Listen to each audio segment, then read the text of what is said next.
Howdy there, Stampers. It's Jen Pitta with By the Shore Stamping.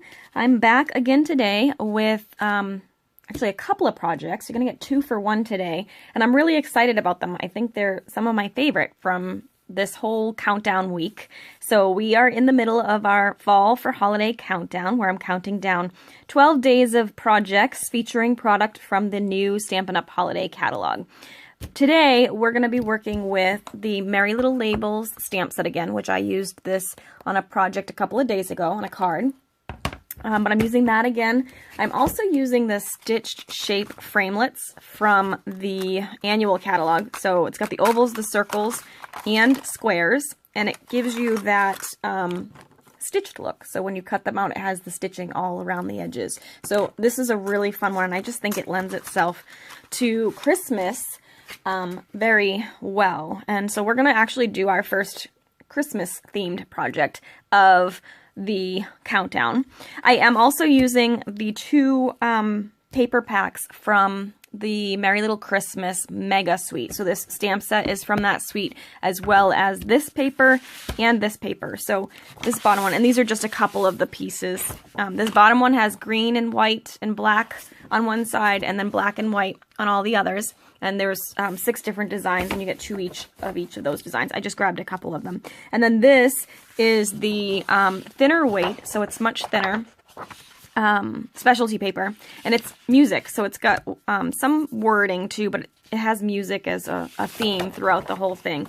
And then it's actually got real scores and real music from Christmas carols on all of the paper. So Come All Ye Faithful and Silent Night and Deck the Halls and all sorts of fun stuff. So it's really, really fun paper to play with. And like I said, this music paper is actually thinner. It's kind of like book paper. So you can kind of do art journaling with it. You could do inking with it. You can do watercolor with it. It's just really kind of fun for altered projects and things like that. And then the other cardstock is our heavier paper, like the rest of our cardstock, or not cardstock, designer series paper. Sorry, couldn't think of the word. Okay, so what I wanted to do today is I actually recreated a card. This was a card that I did not create, I believe, and these got separated, but I think it was this woman's. I got this in, I think I swapped this in Thailand, but I'm not even sure if it was Thailand or one of my mail-in swaps, because I did a couple earlier this year. But I believe it was her that did this, Jamila Ivitz. She's from Canada.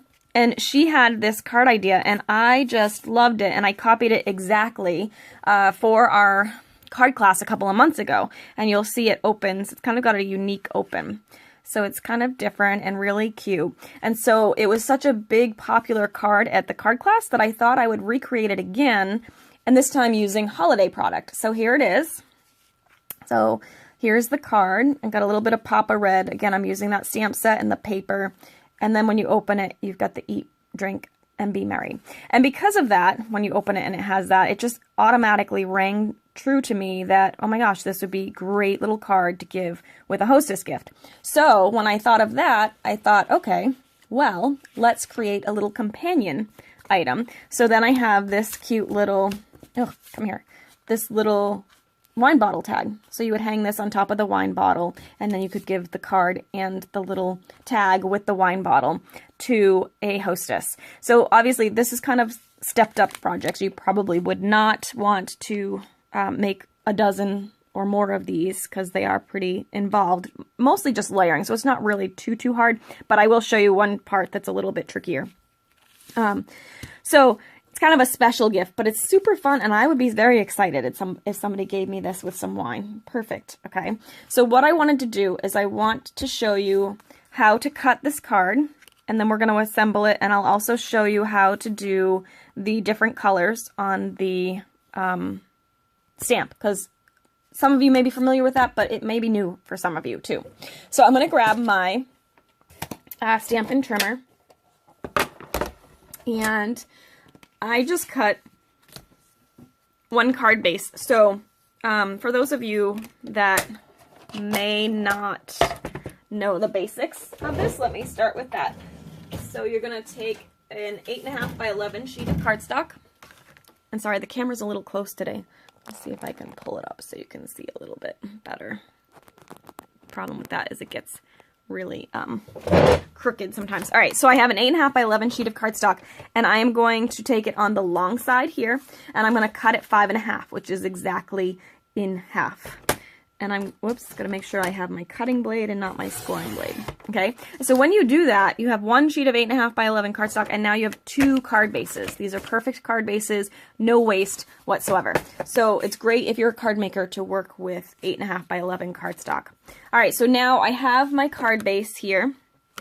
I'm going to go ahead and I'm going to take my scoring blade this time, the lighter one, and I'm going to score it 5.5, which again, I'm sorry, no, 4.25 is half. So again, that's halfway from this side. So this is 8.5 inches long, this long side. So I'm going to score it 4.25, and that's going to give me my fold for my card base. Now, because I want to actually split this front card in half as well, actually either side, it doesn't matter, I'm going to do, so if this is 4.25, it's going to be 2, and this is where my major math skills are going to come into play.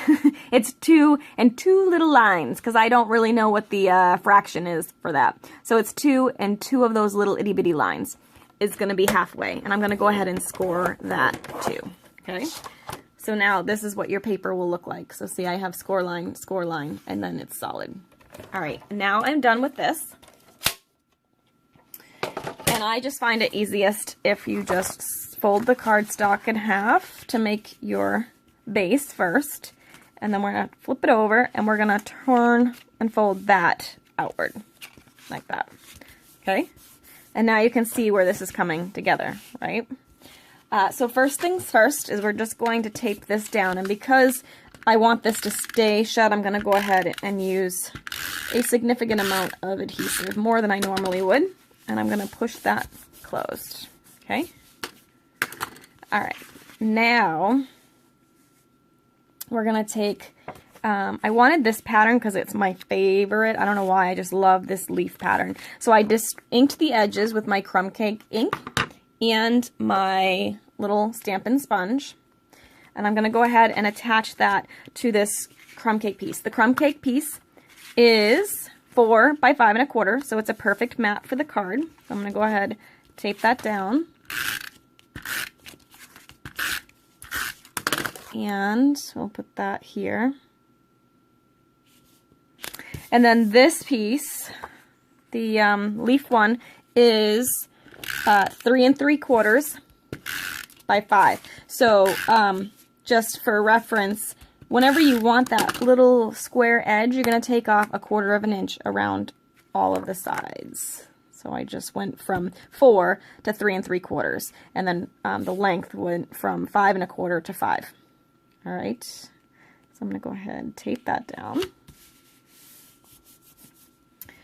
All right, next step was my little white piece, because I wanted something where they'd be able to write if they wanted. So I'm going to just ink the edges like I did with the paper so it matches, but I'm just going to do the outer 3 edges. Sorry, I meant to do this beforehand, but it will take me 20 seconds. So there we go. Now I'm going to go ahead and tape that down. And I'm going to put it right up against the edge of that leaf paper. Now, if you like to conserve a little more than I do, you could obviously just cut the piece so that it was only, 2 1/4 inches instead to save a little paper. But yeah, I did not do that. All right, so now I just took a little strip of the back side of the music paper, which is the paper that I use on the front. And I'm going to tape that along that seam, because when it's closed, see how that little white shows? And I wanted it to pop a little bit more, so I'm actually going to take this, and I'm going to, the trickiest part is getting it straight. So what I do is I kind of close it and then tape it down as I'm using this as my guide, because I know that's straight. All right, so there we have that. Now we can go ahead and attach the front. I'm going to make sure my music is going in the right direction, which it is. So that goes down like this. And trying to get it straight. It's got a little bit peeking through on either side, so I'm just trying to keep that straight.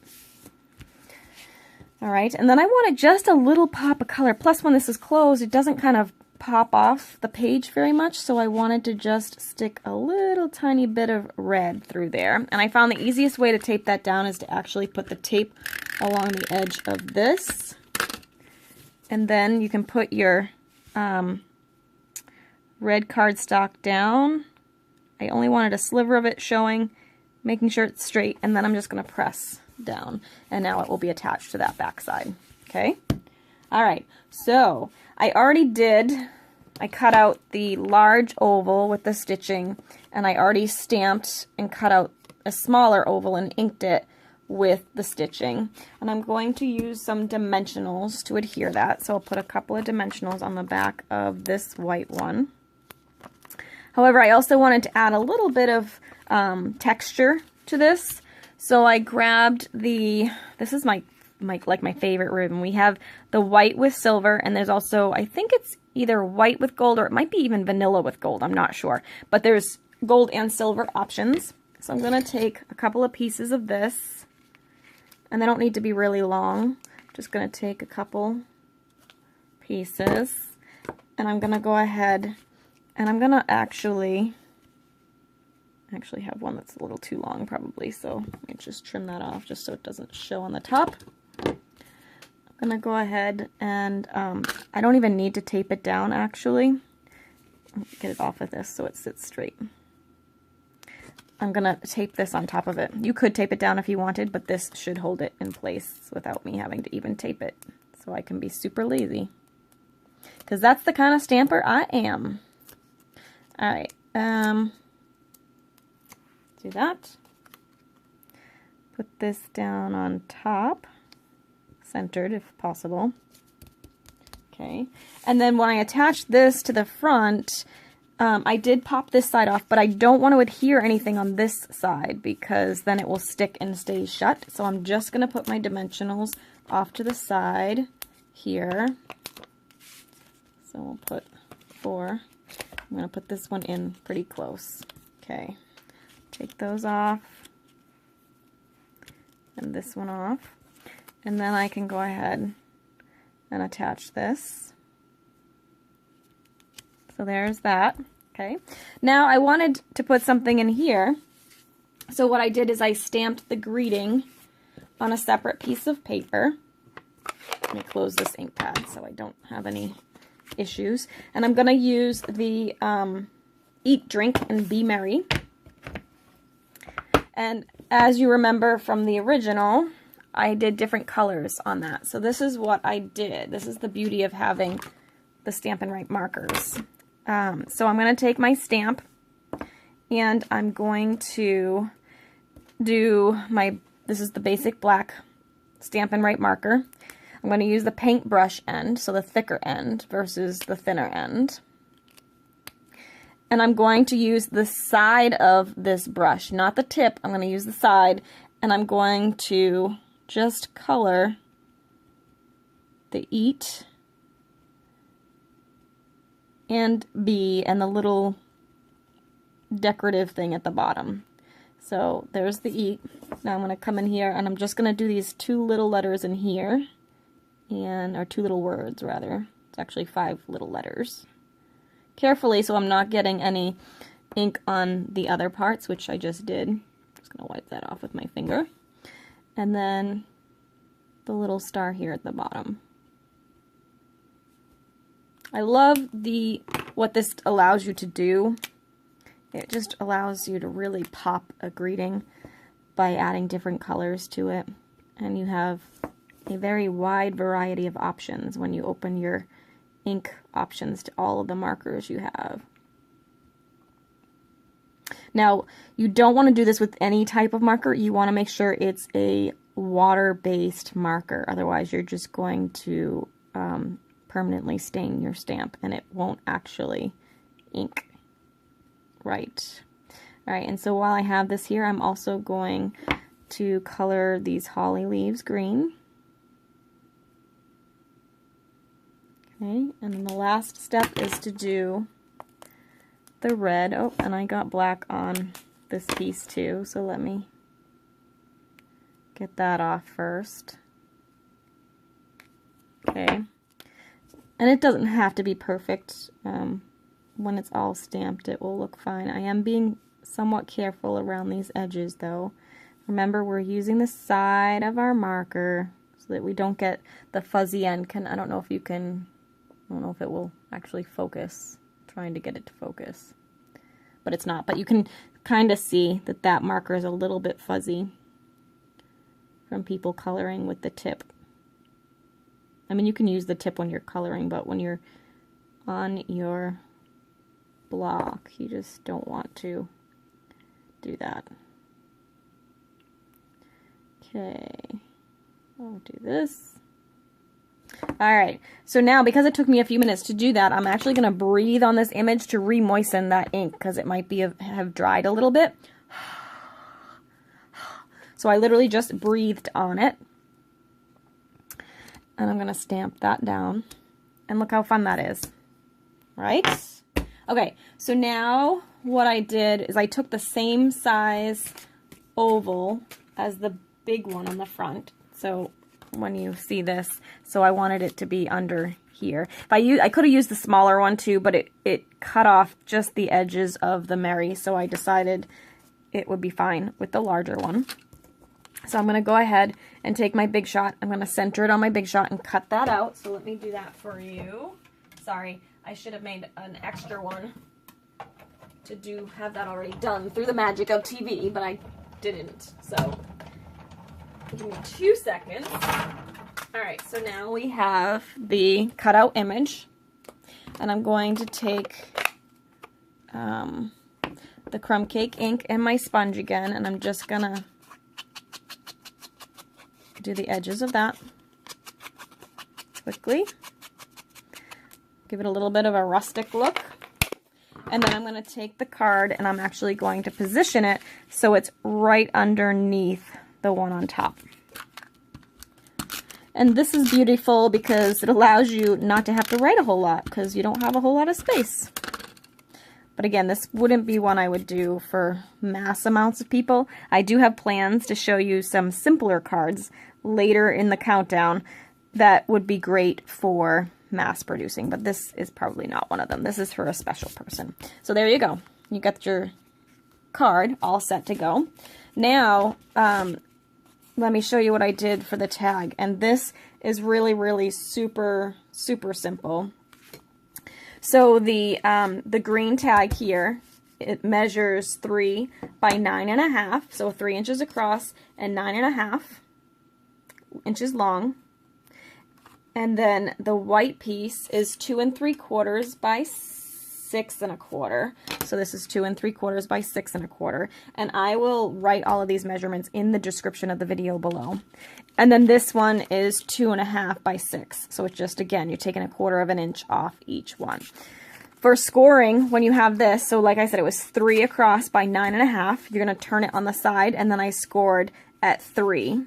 And then I used the little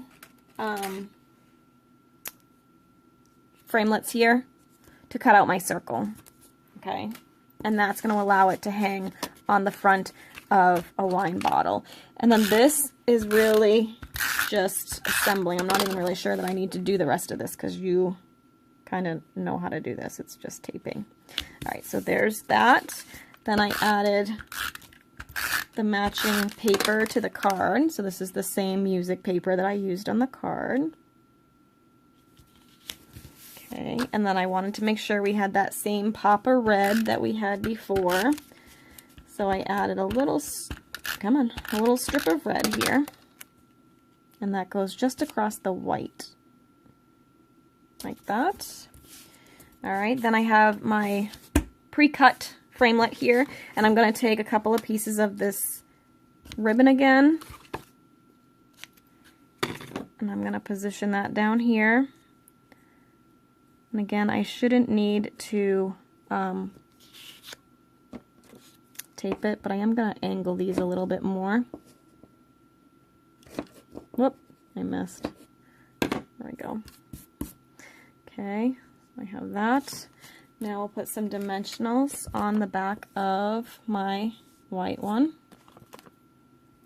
I like to do 4 on an oval so there's no sagging. Take those off.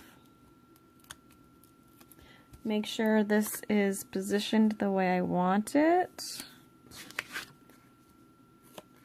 And that everything is straight. Then I'm gonna put that down. And you can see I did the same technique for this one. I colored the black, the green, the red with my markers and then breathed on it and stamped. And now all I have to do is attach this sentiment to the front of the wine bottle. Whoops. Uh-oh. It fell out, so clearly I should have used a little bit of tape here. And here, whoops. Now I'm sticking to the table. Huh. Oh, geesh. And I bent my little thing. Come on.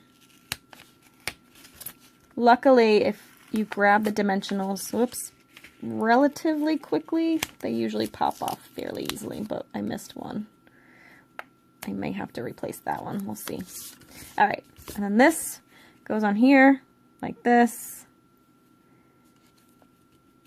And I'm going to fix this because now it looks like it's a little too long. Whoops. There we go. Okay, perfect. So there you go. There you have your finished projects. So a really cute, fun set for a hostess gift or a friend gift or something like that. I hope you enjoyed today's project. I hope I'll see you again tomorrow for day 8 of our countdown. And if you like this video, please be sure to subscribe to my YouTube channel below. Have a great day, and we'll see you tomorrow.